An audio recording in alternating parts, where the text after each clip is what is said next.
Everyone, Pastor BJ here, coming to you from Kirkmont Church. Occasionally, when I'm in a really good mood, I'll grab my Bible around about supper time and sit down and start reading to the kids. But what I'll do is I'll pick one of the really gross passages in the Bible so that while they're eating, they start hearing this and they go, "Oh, Dad, why would you do that?" It's even funner to do that when you're in an adult Sunday school class and you don't give them any kind of a warning, and it's not quite socially acceptable to sneer your nose at the Bible and to just watch as they squirm uncomfortably a little bit. Well, as we look at our bizarre verse of the Bible for this week, that's exactly what we're going to do. So, grab your high-octane coffee, just like me.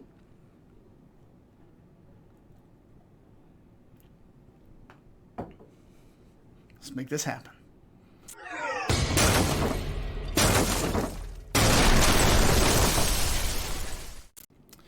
All right, so this one time, Jesus was confronted by a group of men who were these wealthy, privileged elites known as the Sadducees. And they did not like Jesus. They were not on Team Jesus. And one day, they decided that they were going to trap him to try to make him look stupid, embarrass him in public. And they came up to him, and this is what the scriptures say. "Teacher, Moses said, if a man dies having no children, his brother must marry the widow and raise up offspring for his brother." All right. At this point, the Sadducees end up creating this wildly outlandish scenario where there are 7 brothers, all who end up marrying this same woman one after another after their older brother dies. Now, Jesus shreds this argument apart, and we'll actually get to that in a future bizarre verses of the Bible video. But before we do that, we just can't jump over what the Sadducees said there. Did Moses really tell the Israelites that if an older brother's wife died, that the next brother had to marry his sister? Yes, that's exactly what has happened here. If brothers dwell together and one of them dies and has no son, the wife of the dead man shall not be married outside the family to a stranger.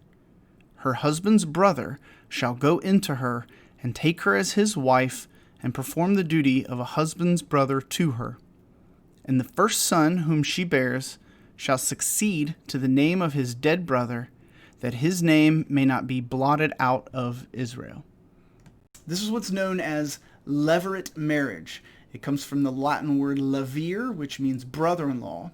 And I have to confess, this would make a few people a tad bit uncomfortable. Let's just pause for a minute and imagine in your life what it would... No, wait a minute. Let's not do that. Let's not go there. Let's not imagine that. Just shake that from your mind. You don't have to worry about this right now. Now, this naturally raises a lot of questions. The first of which is like, why? Why would Moses say this? And there's actually 3 reasons why this type of marriage, this type of levirate marriage was made. The first is that it actually is very important in ancient societies that a man's name passed on to his children. You see, if this husband died without having any children, then his name would literally cease to exist. There would be no descendants to pass his name on, and that, of course, in Israel and really across the world is a very big deal. The second reason that it happens is that this actually is a built-in protection system for the widow. You see, widows are always very vulnerable, and they're always in weaker positions. And in the ancient world, this was especially true. And the people that cared most about this poor widow would have been her immediate family. And by arranging this levirate marriage to her former brother-in-law, then what that does is that really keeps people who care about one another together, and it actually strengthens the family. Now, there's also a third reason that is financial in nature. You see, the firstborn in Israel got what was called a double inheritance. So in other words, there was a lot of money or a lot of wealth coming to the firstborn son. And if he died, by marrying the widow still had access to that future inheritance, and the younger brother was able to get it. Now, the awkward scenarios that come out of this are plenty, and I'm sure that there were probably some very odd conversations, like if an older brother got married, the younger brother probably got very serious about saying, bro, you're wearing your seatbelt, don't be joining the military, drive safely, let's not do any risky, crazy behaviors. because you just never know what is ultimately going to happen. Now, for some of us, this seems so beyond the pale. It seems so weird. And it is a cultural quirk that we are unaware of in the West, but it's not foreign to the world. In fact, cultures all across the world still practice this today. In the Kurdistan region in the Middle East, the Kurds practice this widely. In many different cultures in Africa, there are a number of places where this is a regularly occurring event. Now, Israel does not practice this very much.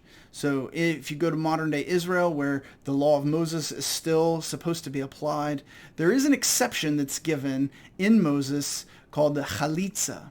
And the chalitza just simply means you pull something off. And the reason that it is called that is that there's a ceremony when a younger brother refuses to marry his brother's widow when they are childless. The idea here is that the brother ought to be doing his duty and his sister-in-law ought not to be left alone.